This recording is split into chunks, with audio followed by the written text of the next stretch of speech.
আপনারা দেখতেই পারতেছেন আমাদের ব্যস্ততার শহর ঢাকা রাজধানী মিরপুর ১ ঢাকা ১২১৬।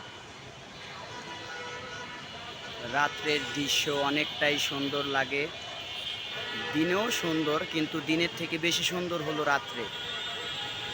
তাই এই ব্যস্তর শহরের ভিতরে রাত্রে একটু ছোট্ট ভিডিও করে আপনাদের মাঝে শেয়ার করলাম। আমাদের মার্কেটের ছাদের উপরের থেকে ভিডিওটা করতেছি। তার পাশেই আমাদের মসজিদের মিনার দেখা যাচ্ছে এখান থেকে।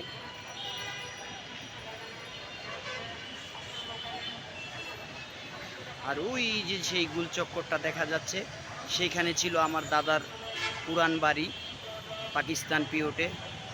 এরশাদ সরকার ক্ষমতায় এসে যখন এখান দিয়ে রাস্তা হয়, তখন আমাদের বাড়ি এখানে ভেঙে সরকারিভাবে আমাদেরকে প্লট ও টাকা দেওয়া হয়েছিল।